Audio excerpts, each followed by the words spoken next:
Hello dear friend. तो friend आप सभी को मैं बता दूं यहाँ पे सेकेंड ईयर का साथियों एक और वीडियो के साथ मैं स्वागत करता हूँ आप सभी को, जहाँ पे दोस्तों आज हम देखने वाले हैं साइकेट्रिक हेल्थ नर्सिंग और साथियों यहाँ पे हम देखने वाले हैं मेडिकल सर्जिकल नर्सिंग 2 का दोस्तों एक क्वेश्चन। दोस्तों अब हम 2 ही क्वेश्चन इसीलिए ला रहे हैं ताकि दोस्तों वीडियो ज़्यादा बड़ा ना हो और आधा घंटा में दोस्तों निपट ले और अच्छे से समझ ले।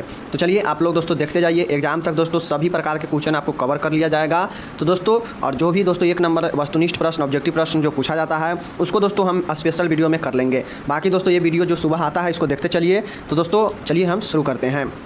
साथियों ये लाभदायक इसलिए है कि मान गए आपको एक दिन में 2 क्वेश्चन को कंप्लीट करना है। आप वीडियो को 2 बार भी देखेंगे तो आपका क्वेश्चन जो है कंप्लीट हो जाएगा, याद हो जाएगा। जो हम बातें बोल रहे हैं उसको सुनिए तो आपको दिमाग में क्वेश्चन जो है वो आंसर छप जाएगा। क्वेश्चन याद रखिए, आपको ऑटोमेटिक एग्जाम में लिख देंगे। तो चलिए शुरू करते हैं। बहुत सारे लोगों को होता क्या है साथियों कि क्वेश्चन ही नहीं याद रहता है। जब क्वेश्चन ही नहीं याद रहेगा तो आंसर होने का याद सवाल ही नहीं होता है, वो कन्फ्यूज हो जाएंगे, आंसर याद भी रहेगा। तो दोस्तों इसलिए क्वेश्चन ध्यान में रखिए कि किस क्वेश्चन का कौन सा आंसर है, ये चीज़ें याद रखिएगा तो बहुत अच्छा होगा। तो चलिए हम लोग देखते हैं साथियों। ये जो क्वेश्चन है ये है psychiatric health nursing second year का इंपॉर्टेंट क्वेश्चन है, पूछा गया क्वेश्चन है। कहता है उपचारात्मक नर्स मरीज संबंध क्या है, इसकी विशेषता एवं लाभ लिखिए। दोस्तों जो थेरेपेटिक नर्स पेशेंट रिलेशनशिप है उसको दोस्तों यहाँ पे परिभाषित करना है, वो है क्या उसको लिखना है, इसके कैरेक्टरिस्ट लिखना है और एडवांटेज इसका लिखना है, लाभ और दोस्तों इसका विशेषता लिखना है। मतलब जो दोस्तों थेरेपेटिक जो नर्स है उनके बीच में और पेशेंट के बीच में क्या संबंध है वो चीज़ को दर्शाना है, जिसको हम लोग दोस्तों क्या बोलते हैं TNPR। आपसे फुल फॉर्म पूछेगा कि TNPR का फुल फॉर्म क्या होता है। T for therapeutic, N for nurse, P for patient और R for relation. Therapeutic nurse patient relation. तो ये चीज़ हो गया। अब चलिए हम लोग देख लेते हैं साथियों। ये जो उपचारात्मक नर्स मरीज जो संबंध है यहाँ पे हम लोग देखते हैं दोस्तों। नर्स मरीज संबंध सीधा है, नर्स यहाँ पे देखिए नर्स मरीज संबंध। तो दोस्तों इसका मतलब होता क्या है कि नर्स मरीज संबंध नर्स एवं रोगी के बीच एक योजनाबद्ध उद्देश्यपूर्ण आंतरिक क्रिया एवं श्रृंखला की अंतिम परिणाम है। दोस्तों ये जो नर्स मरीज का संबंध है ना, ये दोस्तों रोगी और नर्स के बीच में एक क्या है, एक संवाद है, एक दोस्तों उद्देश्यपूर्ण है, एक योजनाबद्ध है, एक आंतरिक क्रिया की श्रृंखला का एक अंतिम परिणाम है। यह जो है दोस्तों होता है निश्चित समय अवधि के लिए होता है। इसमें अंतर क्रिया एवं पूर्व निर्धारित स्थान पर होती है। इससे मरीज की सहायता हेतु स्थापित किया जाता है। दोस्तों सीधा तौर पे समझिए कि ये जो उपचारात्मक नर्स मरीज है, जो थेरेपेटिक नर्स पेशेंट रिलेशनशिप है, ये साथियों नर्स और रोगी के बीच में एक क्या है, एक दोस्तों प्लानिंग, एक दोस्तों पर्पज, एक दोस्तों अंतर क्रिया का एक श्रृंखला है, जिसमें दोस्तों नर्स और मरीज के बीच में एक योजना बनता है, एक उद्देश्य होता है कि ये चीज़ें उद्देश्य से करना है, और एक अंतर क्रिया होता है, मतलब उन दोनों के बीच में जो काम होने वाला है उसको दोस्तों संपूर्ण दोस्तों इसी श्रृंखला में क्या होता है, जुड़ता है। और ये जो उपचारात्मक नर्स मरीज संबंध है यह दोस्तों क्या है, अंतिम परिणाम होता है इस श्रृंखला का। तो दोस्तों यही है कि यह निश्चित समय अवधि के लिए होता है। दोस्तों ये जो थेरेपेटिक नर्स पेशेंट रिलेशनशिप है यह दोस्तों क्या होता है, अंतिम समय अवधि के लिए होता है, निश्चित किया जाता है। इसमें अंतर क्रिया एवं पूर्व निर्धारित स्थान पर होती है। दोस्तों इसमें अंतर जो क्रिया है यहाँ पे भी देखिए ये अंतिम श्रृंखला होता है। मतलब जो ये दोस्तों नर्स मरीज का संबंध है उसमें अंतिम श्रृंखला कौन है, तो अंतिम श्रृंखला या क्रिया कहिए वो है अंतर क्रिया। और दोस्तों जो होता है एक पूर्व निर्धारित स्थान पर होती है। दोस्तों ये जो अंतर क्रिया होता है एक स्थान निर्धारित किया जाता है जो उसी स्थान पर होता है, इसे मरीज की सहायता हेतु स्थापित किया जाता है। दोस्तों ये जो चीज़ें हैं अंतर क्रिया, ये अंतर क्रिया मरीज के सहायता के लिए स्थापित किया जाता है। तो यही है मरीज उपचारात्मक नर्स मरीज संबंध जो है एक दोस्तों क्या होता है, मरीजों के लिए स्थापित किया जाता है। तो ये चीज़ें समझ गए। अब दोस्तों ये जो उपचारात्मक नर्स मरीज संबंध के लाभ क्या, हम लोग को एडवांटेज भी देखना है TNPR का। दोस्तों आपसे पूछ देगा शॉर्ट में भी कि TNRP क्या है, तो आपको दोस्तों वहाँ पे जो है शक नहीं, डाउट नहीं होना चाहिए कि TNPR होता क्या है। T for therapeutic, N for nurse, P for दोस्तों यहाँ पे P for patient, R for relationship. तो ये चीज़ें हैं। पहला है इसका लाभ जो है यह मरीज की बीमारी की जांच करने में मदद करता है। दोस्तों ये जो उपचारात्मक नर्स मरीज संबंध है ये मरीजों की दोस्तों बीमारी को जांच करने में मदद करता है। यह मरीज की संप्रेषण में सहायता करता है। दोस्तों संप्रेषण मतलब होता है कम्युनिकेशन, मतलब मरीज दोस्तों कैसे कम्युनिकेशन करेगा हमसे नर्स से, वो इसमें सहायता जो है करता है। दोस्तों यह मरीज की विषम परिस्थितियों में सामंजस्य स्थापित करने की क्षमता में वृद्धि करता है। दोस्तों ये जो उपचारात्मक नर्स मरीज संबंध है मतलब ये क्या करता है कि मरीज को दोस्तों विषम परिस्थितियों में, मतलब कठिन परिस्थितियों में भी एडजस्टमेंट स्थापित करने का क्षमता में वृद्धि करता है। साथियों मैं सीधा समझाता हूँ कि ये जो उपचारात्मक का मतलब क्या होता है कि उपचार किया जाना हो या उपचार किया जाने वाला जो पेशेंट है उसका और नर्स के बीच में संबंध, इसी चीज़ को दोस्तों दर्शाना है। तो दोस्तों जो उपचार वाला पेशेंट होगा उसको दोस्तों अगर वो नर्स से संबंध उसका दोस्तों बनाता है, अच्छा संबंध रखता है, तो उसको लाभ क्या क्या मिलेगा मरीज को। तो मरीज को दोस्तों क्या होगा कि जो बीमारी होगा उसके जांचने में मदद होगा, यह मरीज की संप्रेषण में सहायता करेगा। नर्स उसको क्या करेगी, उसके कम्युनिकेशन में दोस्तों उससे सहायता होगा, नर्स को बातों अच्छे से कह पाएगा मरीज। इसके बाद है कि विषम परिस्थितियों में भी वो सामंजस्य बैठाएगा मरीज। यह मरीज के समाजीकरण में मदद करता है। दोस्तों नर्स के संबंध अच्छा होगा तो मरीज को वो ठीक करेगी और उसे शिक्षा देगी, तो क्या होगा कि वो अपने समाज में भी समाजीकरण में भी मदद करेगा मरीज को। यह मरीज की समस्या को हल करने में मदद करता है। दोस्तों जो TNPR है वो दोस्तों उपचारात्मक जो नर्स मरीज संबंध है, ये क्या करता है कि मरीजों को समस्या समाधान करने में, हल करने में मदद करता है। यह मरीज को नए प्रकार के व्यवहार एवं प्रतिमान को अपनाने में भी सहायता प्रदान करता है। मतलब दोस्तों ये जो उपचारात्मक नर्स मरीज संबंध है ना, ये क्या करता है, इसका एक लाभ ये भी है कि मरीज को नए प्रकार का व्यवहार जो है और प्रतिमान जो है अपनाने में सहायता प्रदान करता है। सातवां है, यह मरीज को उसकी समस्याओं के लिए वैकल्पिक उपाय खोजने में मदद करता है। दोस्तों ये जो उपचारात्मक नर्स मरीज संबंध है, यहाँ पे कहा गया है कि मरीज को उसकी समस्याओं के लिए वैकल्पिक उपाय खोजने में मदद करता है। मतलब दोस्तों जो मरीज है वो खुद से भी अपने समस्या प्रॉब्लम का उपाय ढूंढ सकता है और उसमें जो मदद करता है दोस्तों, ये उपचारात्मक नर्स मरीज संबंध मदद करता है। तो एक बार हम इसको देख लेते हैं सीधा। तो दोस्तों जो उपचारात्मक नर्स मरीज संबंध है उसका लाभ क्या है, आपसे लाभ पूछा जाएगा, विशेषता पूछा जाएगा। तो दोस्तों लिखेंगे लाभ में कि यह मरीज की बीमारी को जांच करने में मदद करता है, यह मरीज को संप्रेषण की सहायता करता है, यह मरीज की विषम स्थितियों में सामंजस्य बैठाने का क्षमता प्रदान करता है, यह मरीज को समाजीकरण में मदद करता है, यह मरीज को समस्या हल करने में मदद करता है, यह मरीज को नए प्रकार के व्यवहार सीखने में मदद करता है, यह मरीज को उसकी समस्याओं को वैकल्पिक उपाय ढूंढने का, खोजने का मदद करता है। तो ये सारी चीज़ें हैं जो कि लाभ है TNPR का। अब दोस्तों हमको यहाँ पे कैरेक्टरिस्ट भी लिखना है। तो दोस्तों कैरेक्टरिस्ट भी लिखना है, तो चलिए हम लोग यहाँ पे लिखते हैं। इसका जो कैरेक्टरिस्ट देखिए, इन संबंधों की स्थापना रोगी की प्रभावी देखभाल हेतु की जाती है। दोस्तों जो मैंने बताया कि उपचारात्मक नर्स रोगी संबंध है, इसका विशेषता है कि इन संबंधों का एक प्रकार का क्या संबंध है, नर्स और रोगी के बीच में क्या है, संबंध है। तो ये जो संबंध दोस्तों स्थापित किया जाता है, ये प्रभावी रूप से देखभाल करने हेतु किया जाता है। दूसरा, यह प्रक्रिया योजनाबद्ध एवं उद्देश्यपूर्ण होता है। दोस्तों हमने ऊपर इसका जब हम लोग उपचारात्मक नर्स रोगी संबंध देख रहे थे तो वहाँ पे स्पष्ट लिखा था कि यह योजनाबद्ध, उद्देश्यपूर्ण एवं क्या होता है, क्रिया एवं दोस्तों जो क्रिया होता है, क्रिया पूर्ण होता है। ये अंतिम श्रृंखला कौन होता है, इसका अंतिम श्रृंखला हम लोग यहाँ पे देखे हैं कि इसका अंतिम श्रृंखला क्या है। देखिए अंतर क्रिया, इसका अंतिम श्रृंखला अंतिम जो श्रृंखला है वो श्रृंखला का जो परिणाम है अंत क्रिया ही है। तो ही चीज़ें हैं ये जो इंपॉर्टेंट है यहाँ पे देख लिए। तो तीसरा में कहता है कि यही है कि इन जो संबंधों की स्थापना केवल चिकित्सीय काल के लिए होती है। दोस्तों ये जो उपचारात्मक नर्स रोगी संबंध है, ये वैसे चीज़ों में संबंध स्थापित किया जाता है जब कोई पेशेंट को दोस्तों उपचार देना हो, उपचार कर रहा हो या उपचार देना हो, तो उस समय दोस्तों ये ट्रीटमेंट वाले पेशेंट को और रोगी को दोस्तों ये चीज़ें हैं जो संबंध बनाया जाता है। जैसे नर्स और रोगी के बीच में जो संबंध बनेगा वो दोस्तों ट्रीटमेंट टाइम के ही बनेगा। जब हॉस्पिटल से बाहर निकल जाएगा पेशेंट तो दोस्तों वो संबंध वहाँ पर ख़त्म हो जाएगा। तो यही कहता है कि इन संबंधों की स्थापना केवल चिकित्सीय काल के लिए होता है। मतलब दोस्तों ट्रीटमेंट पीरियड के लिए, मतलब डॉक्टरेट पीरियड के लिए ही होता है। जब तक हॉस्पिटल में मरीज हो तब तक दोस्तों नर्स और रोगी के बीच में यही संबंध स्थापित होता है, जिसमें क्या होता है, योजनाबद्ध होता है, उद्देश्यपूर्ण होता है और अंतिम श्रृंखला इसका अंतर क्रिया होता है। तो जिसके थ्रू जो है वो क्रिया स्थापित होता है। तो यही होता है उपचारात्मक नर्स TNPR का विशेषता। देख लिए क्या विशेषता है, तो विशेषता ये है कि इस संबंधों की स्थापना रोगी के प्रभावी देखभाल हेतु किया जाता है।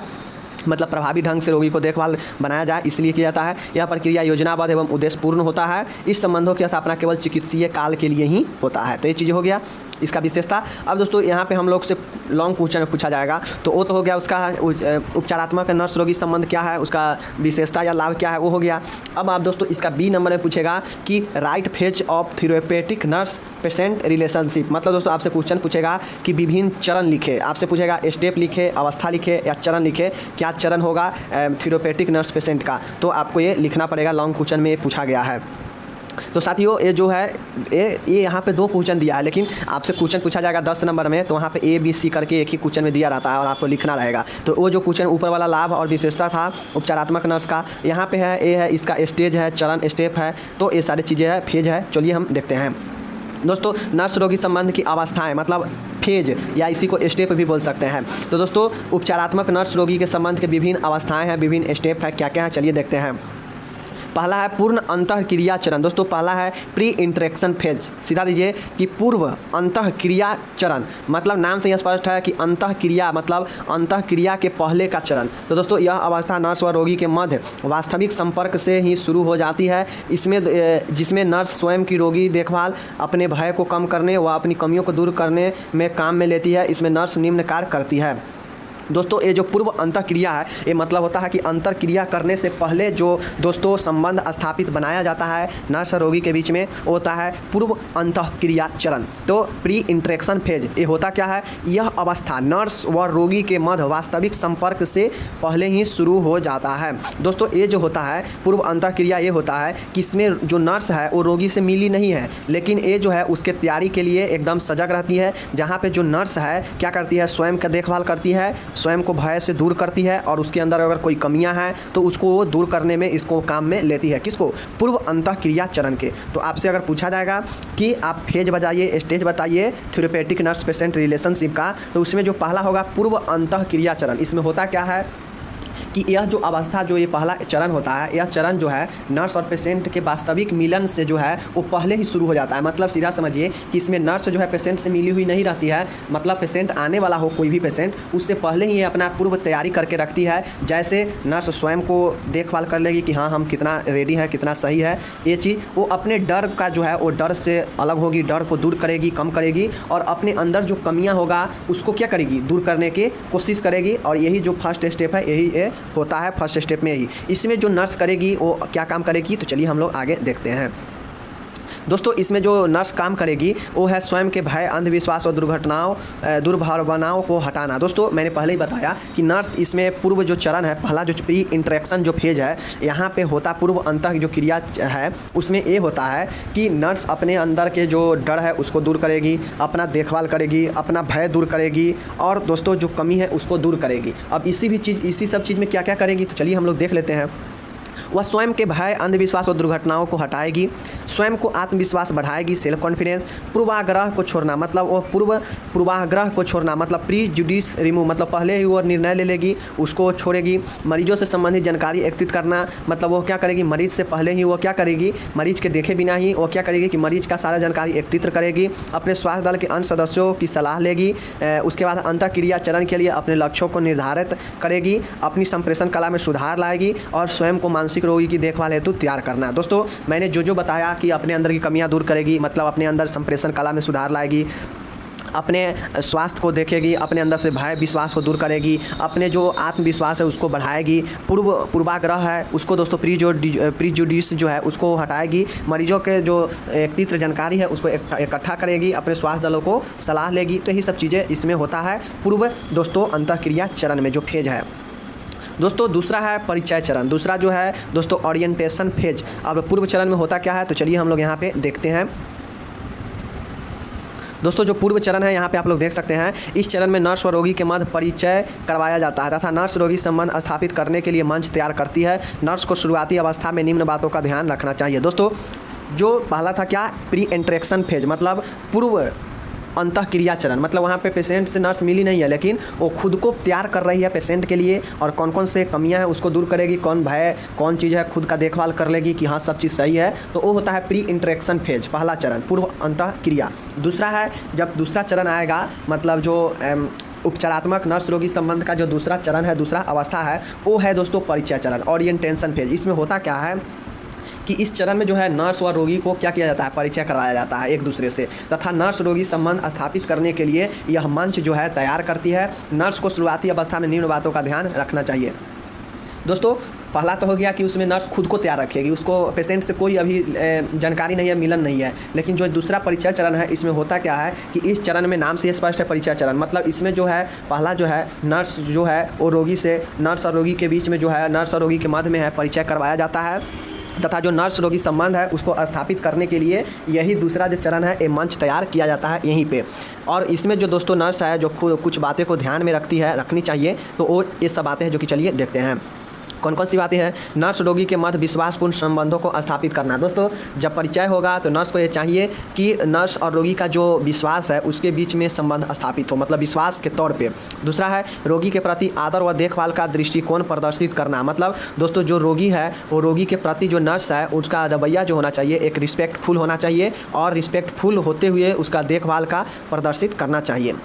उसके बाद है रोगी पर शुरुआती किसी विशेष शीर्षक वार्तालाप हेतु दबाव नहीं डालना चाहिए। दोस्तों इसमें जो है जो परिचय चरण है इसमें चाहिए कि रोगी को ज़्यादा दोस्तों उस पर प्रेशर नहीं डालना चाहिए, बस उसका बेसिक चीज़ों को जानकर और उसका दोस्तों उस पर कोई दबाव नहीं डालना चाहिए। बेसिक चीज़ जानने के बाद उसे हो जाता है। उसके बाद है नर्स द्वारा यह पता लगाया जाना चाहिए कि रोगी को सहायता की आवश्यकता क्यों हुई। दोस्तों इसमें इसके दबाव नहीं देने के बाद होता क्या है कि नर्स को यह पता लगाया जाना चाहिए कि जो रोगी है वो यहाँ पे क्यों आया है, उसको क्या चीज़ क्यों आवश्यकता पड़ गया है। रोगी की जानकारी द्वारा समस्याओं का पता लगाकर अपने लक्ष्य निर्धारित करना चाहिए। दोस्तों परिचय चरण में ही क्या होता है कि नर्स को क्या करना है वो दोस्तों यहीं पे निर्धारित होता है कि रोगी की जानकारी द्वारा समस्याओं को पता लगाकर लक्ष्य को क्या किया जाता है, निर्धारित किया जाता है।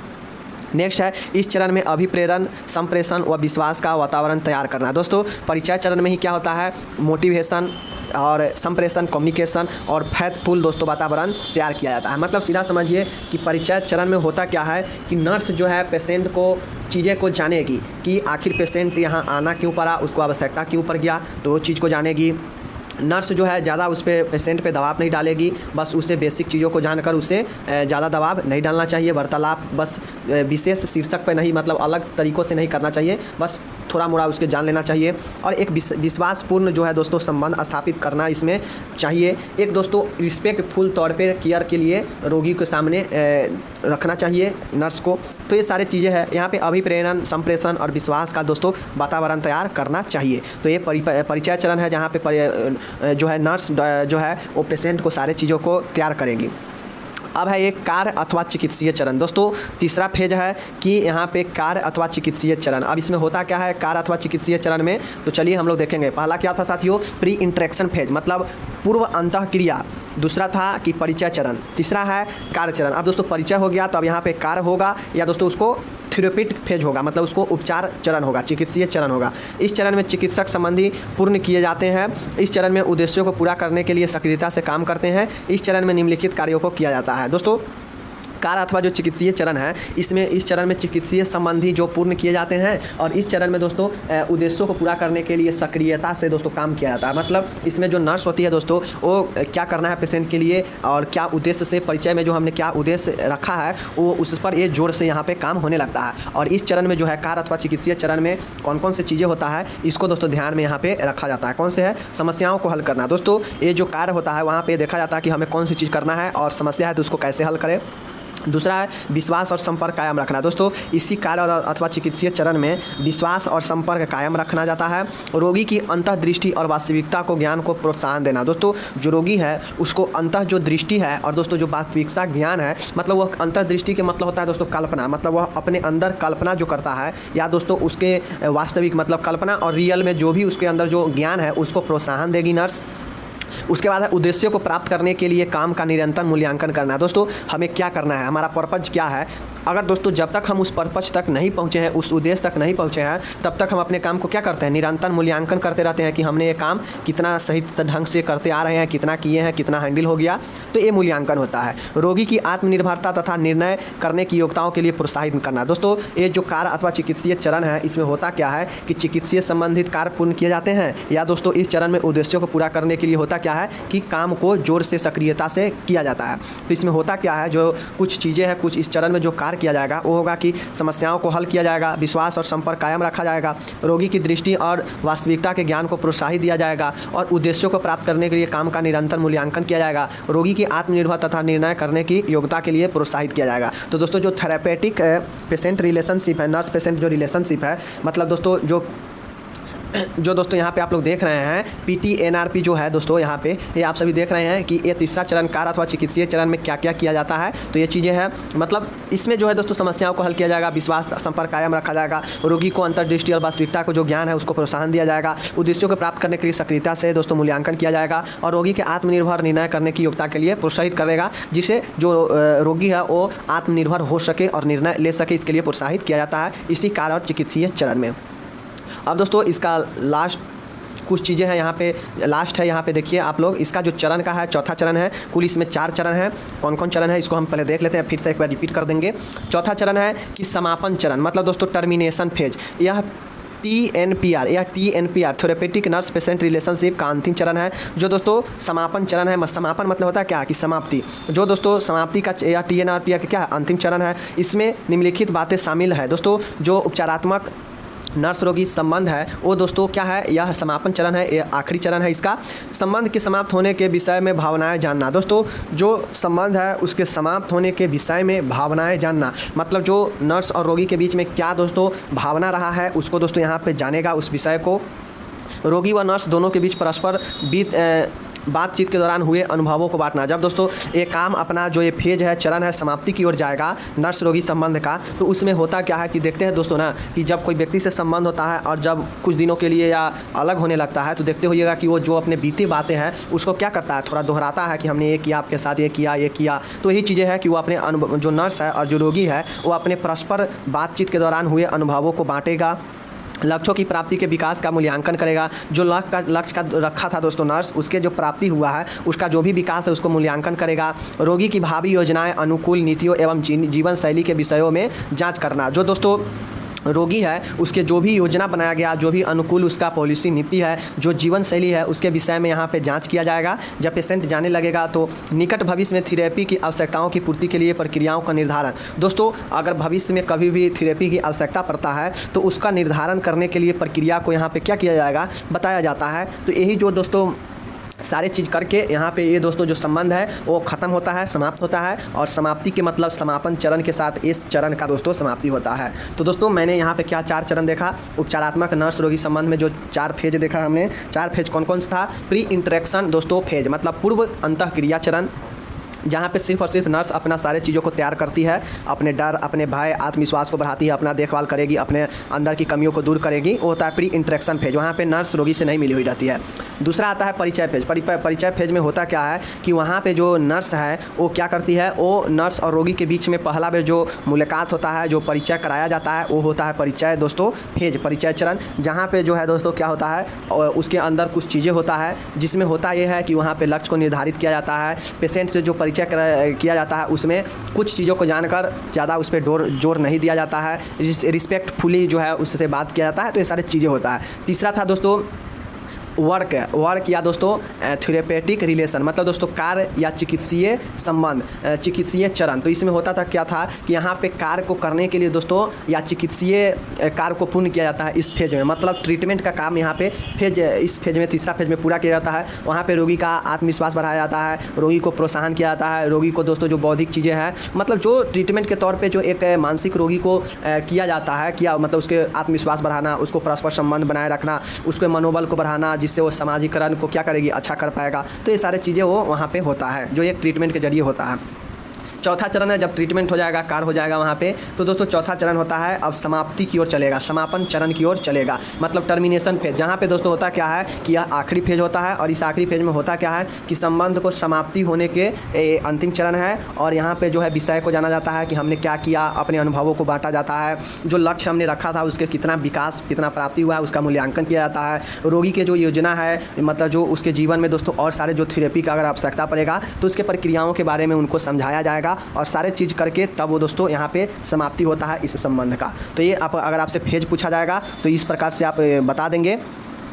अब दोस्तों हम यहाँ पे चलते हैं, एक क्वेश्चन है यहाँ से दोस्तों, इसी में आपसे पूछेगा कि बताइए नर्स उपचारात्मक और दोस्तों चीज़ें जो नर्स उपचारात्मक है, मतलब जो दोस्तों उपचारात्मक नर्स रोगी संबंध है उसके दोस्तों बैरियर बताइए, उसके दोस्तों यहाँ पे बाधाओं को बताइए, कौन कौन से बाधाएं हैं। तो चलिए हम लोग देखते हैं दोस्तों, यही क्वेश्चन है, तीनों जो हम बता रहे हैं ना, ये एक ही क्वेश्चन में ABC करके पूछा गया था, लेकिन यहाँ पे दोस्तों क्वेश्चन को अलग अलग मार दिया गया है। तो दोस्तों हम लोग को ये एक ही क्वेश्चन मान के चलना है, क्योंकि दोस्तों 1 नंबर में आपसे पूछ देगा कि उपचारात्मक नर्स रोगी है क्या, दूसरा में पूछेगा कि इसके विशेषता और लाभ लिखे, और तीसरा में आपसे पूछ देगा कि इसके बाधाओं और इसके चरणों को लिखे। तो चरण तो ऊपर हम देख लिए, फेज देख लिए, अब इसके हम बाधाएं देखते हैं, मतलब ये बैरियर क्या होगा। तो दोस्तों संप्रेषण आने वाली बाधाएं निम्नलिखित है। दोस्तों एक उपचारात्मक नर्स रोगी के बीच में जो बाधा आएगा वो संप्रेषण के माध्यम से ही टोटल बाधा आएगा, क्योंकि दोस्तों जो नर्स रोगी है उसके बीच में तालमेल नहीं बैठ पाएगा। तो ही चीज़ें हैं। पहला है दोस्तों भाषा संबंधी बाधाएं, जो दोस्तों जो बैरियर होगा, जो उसके बाधा होगा नर्स रोगी उपचारात्मक में, वो होगा दोस्तों पहला भाषा संबंधी बाधाएं आएगा। इसमें तकनीकी भाषा का प्रयोग, त्रुटिपूर्ण भाषा के प्रयोग से समस्या हो सकता है तथा गलत अनुवाद करने पर भी समस्या हो सकती है। दोस्तों भाषा अनुवाद में होगा लैंग्वेज रिलेटेड बैरियर में, कि इसमें जो दोस्तों भाषा का तकनीक का जो प्रयोग किया जा रहा है उसमें दोस्तों या दोस्तों जो तकनीकी भाषा का प्रयोग है या दोस्तों अगर त्रुटिपूर्ण भाषा के प्रयोग से भी समस्या हो सकता है तथा गलत अनुवाद करने पर भी समस्या हो सकता है। अब देखिए इसमें होता क्या है कि ज़्यादा टेक्निकल चीज़ें आप बतियाएंगे तो दोस्तों रोगी को समझ में नहीं आएगा। तो यही चीज़ें कहता है कि ये तकनीकी भाषा का प्रयोग या त्रुटिपूर्ण, मतलब दोस्तों टूटी फूटी भाषा, मतलब कभी कुछ और त्रुटि भाषा बोल रहे हैं तो रोगी को दोस्तों जितना ज़्यादा टेक्निकल भाषा समझ में आएगा, क्योंकि जानते हैं कि सभी रोगी पढ़े लिखे रहते नहीं हैं, तो ज़्यादा आप टेक्निकल चीज़ें बतियाएंगे तो उसको समझ में नहीं आएगा। त्रुटिपूर्ण भाषा भी अगर ज़्यादा आप बतियाएंगे तो फिर भी नहीं समझ में आएगा। तो ये सब के प्रयोग से क्या होगा, समस्या होगा। और दोस्तों गलत अनुवाद से भी क्या होगा, मतलब गलत ट्रांसलेट से भी, मीनिंग करने से भी समस्या होगा। तो ये हो जाता है दोस्तों भाषा संबंधी बाधाएं। दूसरा है भावनात्मक या मानसिक बाधाएं। भावनात्मक या मानसिक बाधाएं से क्या होगा, तो दोस्तों जो भावनात्मक या मानसिक बाधाएं हैं तो इसमें चलिए देखते हैं। इसमें तकनीकी भाषा का प्रयोग या दोस्तों ये तो हमने देख लिया। भावनात्मक या मानसिक बाधाएं मतलब मेंटल या इमोशनल रिलेटेड बैरियर, मतलब इसमें जो आप भावना है दोस्तों, जो इमोशन है या जो मानसिक है उसमें बाधा आता है। ये समस्या निम्न हो सकती है, क्या क्या, लापरवाही, भय या उद्वेग, अपरिपक्वता, कमजोर। दोस्तों ये जो भावनात्मक या मानसिक बाधा आएगा सामने, इसमें होगा लापरवाही करने से भी बाधा आएगा, भय या उद्वेग पैदा करने से भी दोस्तों क्या होता है, बाधा आएगा। अपरिपक्वता मतलब प्रीमेच्योर, पहले मतलब कोई चीज़ कर रहे हैं वो नहीं आ रहा है तो प्रीमेच्योर हुआ, तो वही चीज़ें हैं पूर्ण विकास नहीं होना, वही अपरिपक्वता होता है। तो ये दोस्तों होता है। और कमजोर, जो कि दोस्तों ये सब क्या है, मानसिक या दोस्तों भावनात्मक समस्याएं या बाधा है। तो ये दूसरा हो गया। दूसरा में ही यहाँ पे देखिए चिंता, ईर्ष्या या क्रोध हो सकता है, विपरीत विचारधारा। ये सब क्या होता है दोस्तों, एक बार देखते हैं। यहाँ पे देखिए क्या है, स्पष्ट तौर पे लिखा गया है कि जो मानसिक जो बाधाएं होगा या दोस्तों जो इमोशनल जो बाधाएं होगा वो होगा लापरवाही होगा, जो कि एक दोस्तों मन से है। भय या उद्वेग होगा, ये दोस्तों भी मन का है। अपरिपक्वता ये भी मन का है। कमजोर ये भी मन का है। चिंता, ईर्ष्या या क्रोध इमोशन है। विपरीत विचारधारा ये भी इमोशन है। तो ये सारे दोस्तों क्या है, बाधाएँ होगा। उसके बाद ये मन का मानसिक या इमोशनल बाधाएं था। अन्य बाधाएं में क्या होगा दोस्तों, कि अन्य बाधाएं में होता है, यहाँ पे देखिए संप्रेषण होने वाली दोस्तों बाधाएं निम्नलिखित है। अन्य बाधाएं में क्या होगा कि ज्ञान इंद्रियों के विकार, मतलब दोस्तों जो दिमाग है उसमें प्रॉब्लम, समस्या। संचार माध्यमों की कमी मतलब कम्युनिकेशन का कमी। NPR में विश्वास की कमी मतलब नर्स पेशेंट रिलेशनशिप में विश्वास का कमी होगा। वातावरण का प्रभाव पड़ेगा। इन समय का अभाव, आलोचना का भय। दोस्तों इसमें अन्य बाधाएं क्या होगा कि नर्स ये भी सोचेगी कि हमें आलोचना होगा अगर हम गलत करेंगे, तो ये भी अभाव होगा। समय का अभाव हो सकता है, मतलब कम टाइम में दोस्तों जल्दी जल्दी करना। वातावरण का अभाव हो सकता है, सही वातावरण नहीं होने से। NPR में विश्वास की कमी मतलब नर्स और रोगी के जो संबंध है उसमें विश्वास न होगा। संचार मतलब कम्युनिकेशन, एक दूसरे के बीच में कमी होगा। ज्ञान इंद्रियों का विकार में दोस्तों समस्या होगा। तो ये सारी चीज़ें जो कि अन्य बाधाएँ हैं। अब दोस्तों हम लोग यहाँ पर देखते हैं थोड़ा सा, इसमें और पॉइंट है जो कि हम लोग यहाँ पे देख लेते हैं। क्या है, उपचारात्मक संप्रेषण को अत्यधिक प्रभावी बनाने के उपाय। दोस्तों जो उपचारात्मक जो संप्रेषण कम्युनिकेशन है उसको हम लोग कैसे प्रभावी बनाते हैं, मतलब जो दोस्तों नर्स पेशेंट जो रिलेशनशिप है उसमें थेरेपेटिक जो है उसमें दोस्तों इसको कैसे प्रभावी बनाएंगे, मतलब उपचार कैसे प्रभावी बनाने के लिए संप्रेषण का उपयोग करेंगे। संप्रेषण को अधिक प्रभावी बनाने के लिए नर्स को मरीज के सामने अपने विचार स्पष्ट रूप से व्यक्त करना चाहिए। आसान भाषा का भी प्रयोग करना चाहिए। नर्स को संप्रेषण को प्रभावी बनाने के लिए निम्न लैडर पद्धति का प्रयोग करना चाहिए। तो दोस्तों जो चीज़ें हैं यहाँ पे मैं बता देता हूँ कि जो उपचारात्मक नर्स है दोस्तों, उपचारात्मक नर्स में प्रभावी उपचारात्मक संप्रेषण को मतलब उपचार करते समय प्रभावी बनाने के लिए साथियों नर्स को करना क्या चाहिए कि जो संप्रेषण है मतलब जो कम्युनिकेशन है पेशेंट नर्स के बीच में जो बातचीत का, उसको प्रभावी बनाने के लिए मरीज के सामने नर्स को चाहिए कि स्पष्ट रूप से वो अपनी बातों को व्यक्त करे, मतलब आसान भाषा में, जिससे जो रोगी है वो अच्छे से चीज़ों को समझ सके आसान भाषा में और स्पष्ट रूप पे। और नर्स को संप्रेषण प्रभावी बनाने के लिए एक दोस्तों लैडर पद्धति होता है। इस लैडर पद्धति को दोस्तों क्या करना चाहिए, इस लैडर पद्धति के तहत जो है वो प्रयोग करना चाहिए। पहला है साथियों, यहाँ पे देखिए देख सकते हैं यहाँ पे स्पष्ट एल है, ladder, LADDER ladder. L for मतलब होता है look at the eye, maintain eye to eye contact. दोस्तों इसमें होता यह है कि लुक एट द आई मतलब आँखों में देखना और maintain eye to eye contact मतलब नर्स और रोगी जो होता है साथियों उपचार करते समय आँखें में आँखें जो डालकर जो देखता है ना दोस्तों, इसको चीज़ों को मेंटेन करना ये भी एक प्रकार से कम्युनिकेशन ही होता है। उसके बाद है आस्क एप्रोप्रिएट क्वेश्चन, मतलब ये मतलब होता है कि आस्क एप्रोप्रिएट क्वेश्चन, मतलब दोस्तों उनसे सवाल जवाब करना, ये होता है आस्क एप्रोप्रिएट क्वेश्चन, उससे संबंधित क्वेश्चन करना। डी होता है दोस्तों, डी डू नॉट इंटरप्रेट, मतलब दोस्तों बीच में बाधा नहीं डालना, डू नॉट इंटरप्रेट मतलब बाधा नहीं डाले। डी होता है डू नॉट चेंज सब्जेक्ट, दोस्तों सब्जेक्ट को बार बार नहीं चेंज करने चाहिए। ई मतलब होता है एक्सप्रेस इमोशन विथ कंट्रोल, दोस्तों अपने एक्सप्रेशन जो अपने दोस्तों जो इमोशन भावना है उस पर कंट्रोल करना चाहिए। और आर फोर होता है दोस्तों रिस्पॉन्सिबली लिसन, आर फोर होता है दोस्तों ध्यान दीजिएगा, आर फोर रिस्पॉन्सिबली दोस्तों लिसन, मतलब जो रिस्पॉन्सिबली है उसको दोस्तों अच्छे से सुनना चाहिए, उस पर दोस्तों अमल करना चाहिए। तो दोस्तों संप्रेषण को उपचारात्मक के दौरान प्रभावी बनाने के लिए नर्स को तो दोस्तों स्पष्ट और सिंपल भाषा का लैंग्वेज करना ही चाहिए, तथा नर्स को संप्रेषण को प्रभावी बनाने के लिए एक तकनीक है लैडर तकनीक, उसका उपयोग करना चाहिए। L for look at the eye, maintain eye to eye contact, इस चीज़ को याद रखिए लैडर। ए है आपसे पूछ देगा कि उपचारात्मक संबंध, उपचारात्मक के समय उपचारात्मक संप्रेषण को अत्यधिक प्रभावी कैसे बनाया जा सकता है, तो आपको लिखना पड़ेगा कि इतना लिख कर उसके बाद लिखना पड़ेगा कि एक तकनीक है लैडर जिसके तहत और प्रभावी बनाया जा सकता है, और सबका मतलब आपको लिखना पड़ेगा।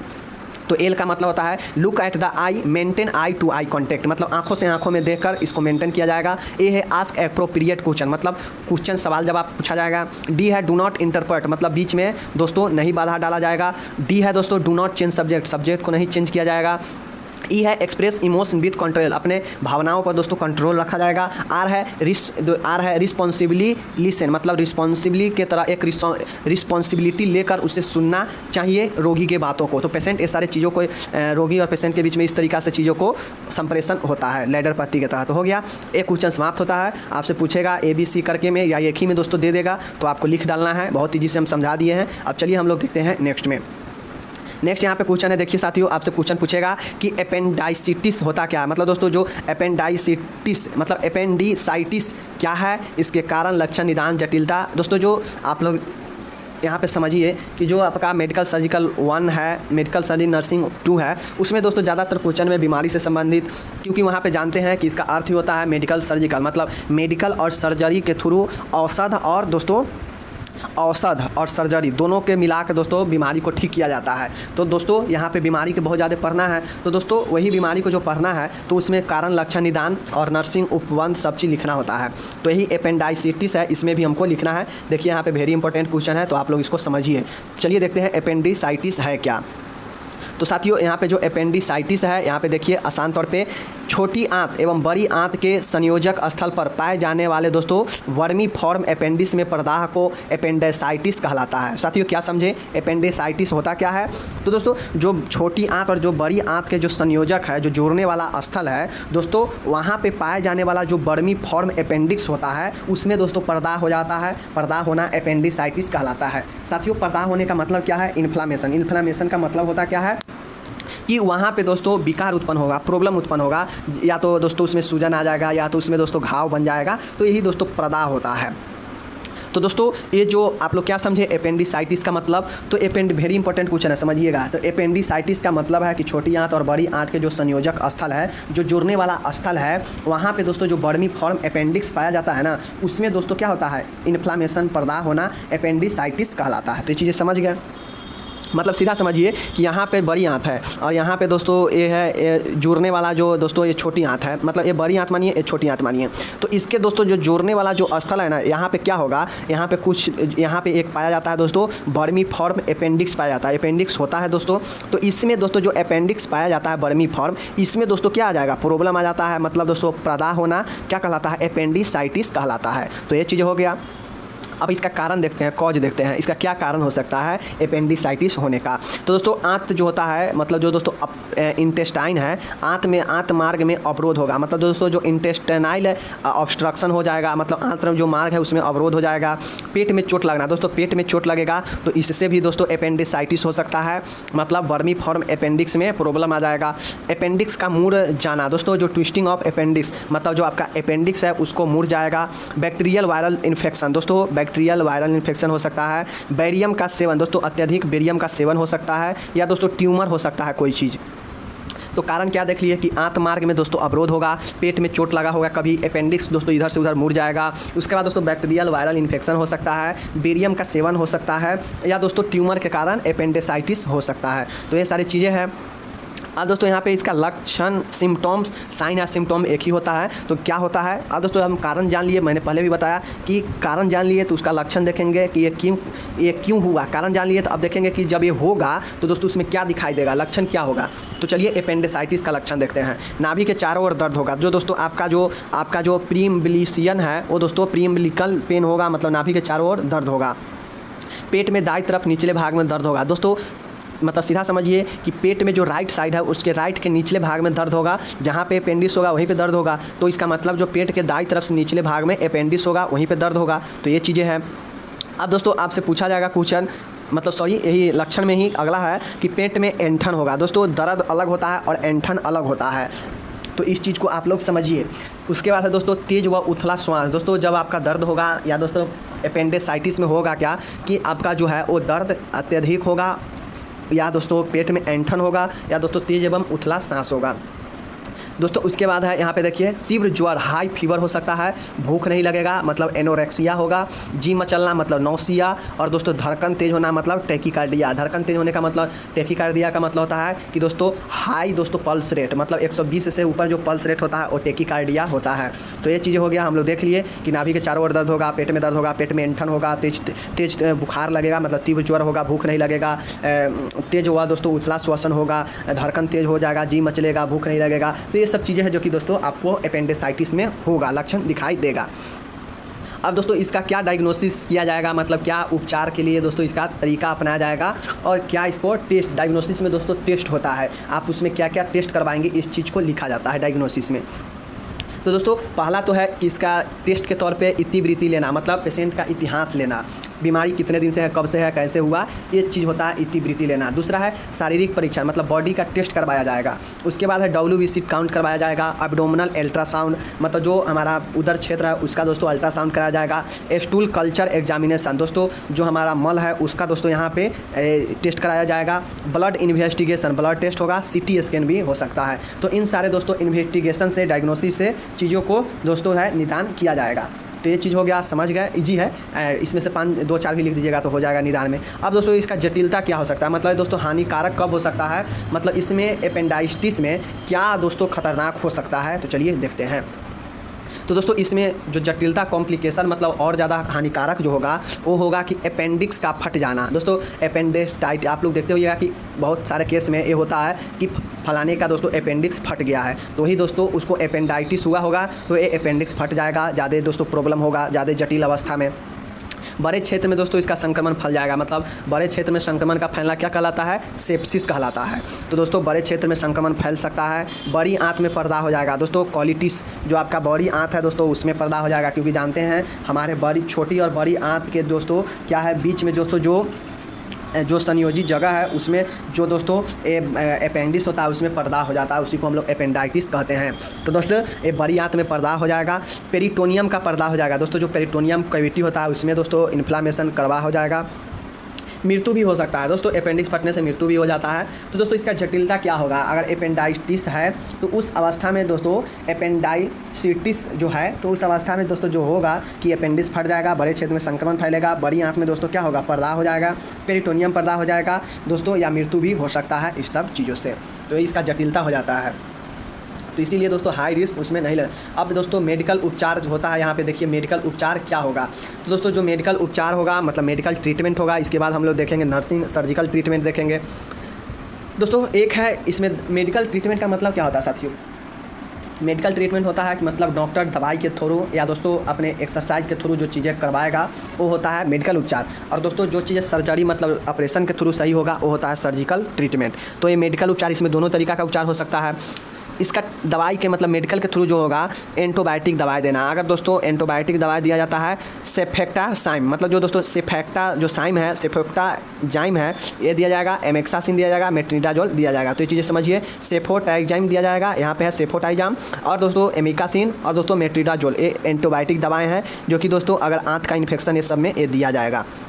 तो ये चीज़ हो गया। अब दोस्तों इसका और है, यहाँ पे देखिए, देखते हैं कुछ चीज़ें और है यहाँ पे।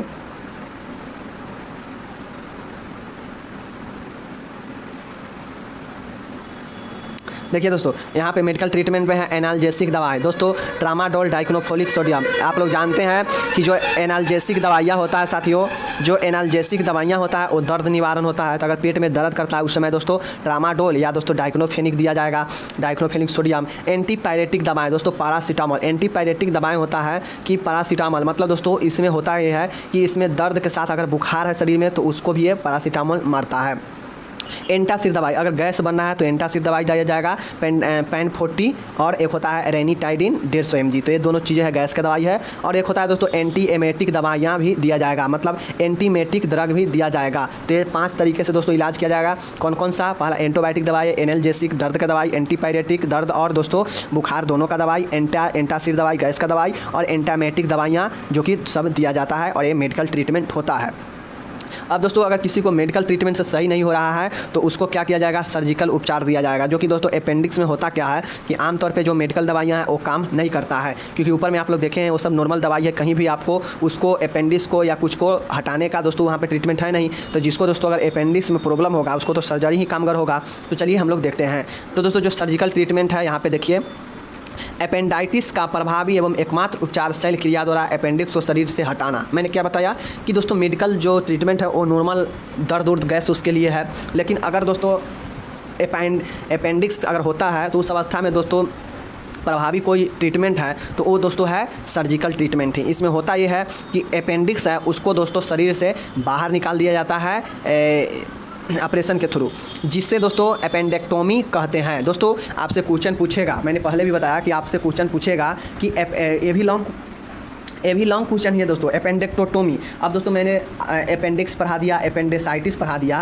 तो अपेंडेक्टोमी पूछेगा लॉन्ग क्वेश्चन में तो आराम से लिख सकते हैं। लिखेंगे कि दोस्तों शरीर से अपेंडिक्स को शल्य क्रिया के द्वारा मतलब सर्जरी के थ्रू अपेंडिक्स को शरीर से बाहर निकाल देना, और यह एक असामान्य स्थिति है जिसमें अपेंडिक्स को शरीर से सर्जरी के थ्रू बाहर निकाल दिया जाता है। उसे हम लोग क्या कहते हैं? अपेंडोक्टोमी कहते हैं। अपेंडोक्टोमी में आपसे पूछेगा कारण क्या हो सकता है, तो कारण में हम लोग ऊपर भी लिखेंगे कि जो जो अपेंडिक्स होगा वही दोस्तों कारण हो जाएगा इसका भी, किस कारण से अपेंडेक्टोमी किया जाएगा, इसका लक्षण क्या होगा, मतलब सारा चीज़ यही रहेगा। सिर्फ आपको वहाँ पे अपेंडेक्टोमी का परिभाषा लिख देना है कि शरीर से अपेंडिक्स को बाहर निकाल देना सर्जरी के थ्रू, वही होता है अपेंडेक्टोमी, जो कि एक क्या है? असामान्य स्थिति है जिसमें जो अपेंडिक्स है उसमें पर्दा या सूजन आ जाता है, जिसके कारण सर्जरी के थ्रू इसे बाहर निकाल दिया जाता है, जिसे हम लोग अपेंडेक्टोमी कहते हैं। यहाँ पे दिया गया है, इसे हम अपेंडेक्टोमी कहते हैं। दोस्तों ये क्वेश्चन आपसे पूछ देगा कि ये वाला पूछ देगा कि अपेंडेक्टोमी होता क्या है, इसके कारण, लक्षण, निदान, नर्सिंग निदान और यहाँ पे ट्रीटमेंट, ये सब बताइए। तो दोस्तों इजी है, सिर्फ इसमें आपको जोर क्या सारा चीज़ यही रहेगा,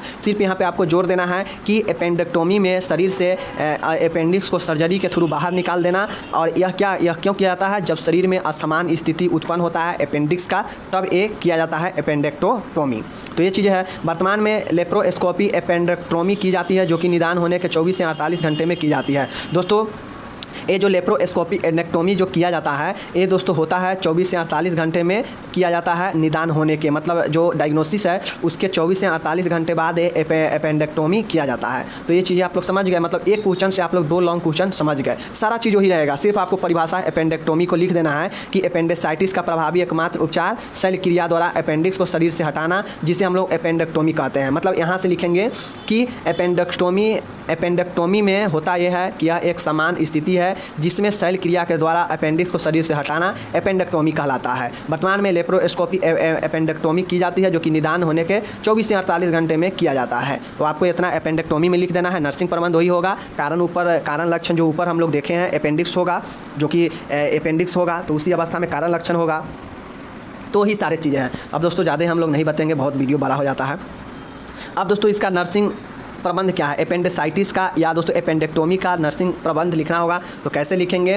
तो पहला है दोस्तों सर्जिकल देखभाल। मतलब दोस्तों सर्जिकल देखभाल क्या है? मतलब सर्जरी के पूर्व 6 घंटे पहले रोगी को कुछ भी खाने को नहीं देना चाहिए, अर्थात NPO रखना चाहिए। दोस्तों नॉर्मल तौर पे समझिए कि कोई भी अगर सर्जिकल केयर आप लिख रहे हैं तो पहला स्टेप आप लोग जरूर लिखिएगा कि सर्जरी के पूर्व 6 घंटे पहले रोगी को दोस्तों कुछ भी खाने को नहीं देना चाहिए तथा NPO में रखना चाहिए। तो ये चीज़ें हैं। दूसरा है रोगी को उदर क्षेत्र में बाल साफ करने चाहिए। दोस्तों अपेंडेक्टोमी हम लोग देख चुके हैं, अब हम लोग देख रहे हैं अपेंडिसाइटिस। तो आपको यहाँ पे दोस्तों देखना होगा कि जो दोस्तों अपेंडिक्स का सर्जरी होता है यानी अपेंडेक्टोमी होता है लेप्रोस्कोपी के माध्यम से, वहाँ पे जो उधर मतलब जो पेट का क्षेत्र है वहाँ पे बाल साफ करे। दोस्तों रोगी को प्री ऑपरेटिव मेडिसिन देना चाहिए, मतलब पहले से जो दोस्तों है ऑपरेशन के लिए तैयार हो वैसा प्री ऑपरेटिव मेडिसिन देना चाहिए। रोगी से लिखित सहमति ले। रोगी की सभी जांच एवं रिकॉर्ड सहित फाइल तैयार करना चाहिए। रोगी को सर्जरी के बाद अगले 6 घंटे तक एनपीओ रखना चाहिए। दोस्तों मतलब रोगी को 6 घंटे पहले और 6 घंटे बाद सर्जरी से एनपीओ में रखना चाहिए, अर्थात कुछ खाने नहीं देना चाहिए। रोगी की सर्जिकल साइट की नियमित स्टेरॉइड ड्रेसिंग करना चाहिए, मतलब बीच संक्रमण दोस्तों इसको ड्रेसिंग करते रहना चाहिए। उसके बाद है दोस्तों 7वां है रोगी की सर्जिकल साइट की हो गया। 8वां है यदि सर्जिकल साइट पर ड्रेन कैथेटर लगा हो तो उसमें आने वाले पदार्थ का रंग मात्रा नोट करनी चाहिए। मतलब कैथेटर होता है दोस्तों जो सर्जरी के बाद लगाया जाता है वहाँ पे, तो दोस्तों इसलिए लगाया जाता है कि अंदर का घाव को दोस्तों घाव का स्थिति देखा जाए कैसा स्थिति है, कहाँ तक घाव है, तो इसलिए कैथेटर लगाया जाता है। तो वही कहता है कि अगर सर्जिकल वाले जगह पर अगर ड्रेनर कैथेटर लगा हो तो उसमें आने वाला जो भी दोस्तों पदार्थ है वो दोस्तों जैसे ब्लड हो सकता है या पी हो सकता है, उसके नोट करना चाहिए कि ये, और उससे नोट से पता चलता है कि ये घाव का है या दोस्तों नॉर्मल है, तो ये चीज़ें पता लगता है। 9वां है रोगी को साइड लाइंग पोजीशन देनी चाहिए। दोस्तों इस स्थिति में सर्जिकल के बाद रोगी को साइड लाइंग पोजीशन देनी चाहिए। 10वां है अपेंडाइटिस में मामले में रोगी को लैक्जेटिव या इनेमा से बचना चाहिए, अर्थात अपेंडिक्स रैप्चर हो सकती है। दोस्तों अपेंडिसाइटिस के मामले में रोगी को लैक्जेटिव या इनेमा से बचाना चाहिए, अन्यथा अपेंडाइसिटी रैप्चर हो सकता है, अपेंडिक्स रैप्चर हो सकता है। तो ये सारी चीज़ें हैं जो कि नर्सिंग देखभाल इस तरीक़ा से किया जा सकता है। और हम लोग तो ऊपर में नॉर्मल देख ही लिए हैं मेडिकल ट्रीटमेंट। तो दोस्तों इसमें 2 तरह का क्वेश्चन आपको कवर हो गया, और ऐसे तो अपेंडेक्टोमी हम लोग पहले पढ़ भी चुके हैं। तो आज हम लोग देख चुके हैं अपेंडिसाइटिस देख चुके हैं। और दोस्तों आपसे क्वेश्चन पूछेगा तो आराम से लिख देंगे, जटिलता, कारण, लक्षण, डायग्नोसिस। पहले क्या लिखेंगे? कारण लिखेंगे, लक्षण लिखेंगे, डायग्नोसिस लिखेंगे, उसके बाद जटिलता लिखेंगे, मतलब इसका और ज़्यादा भयावह क्या हो सकता है इसके होने से। और उसके बाद तब हम लोग चलेंगे उपचार की तरफ। उपचार में दोस्तों नर्सिंग मेडिकल ट्रीटमेंट होगा, फिर सर्जिकल ट्रीटमेंट होगा। उसके बाद हम लोग उसमें लिख देंगे नर्सिंग प्रबंध लिख देंगे, मतलब नर्स क्या क्या कर सकती है इससे अगर सर्जरी होता है तो ये सारी चीज़ें जो कि हम लोग 2 क्वेश्चन देख चुके हैं। मिलते हैं अगले वीडियो में, तब तक जय हिंद, नमस्कार, टेक केयर, बाय बाय। आप लोग को साथियों धन्यवाद।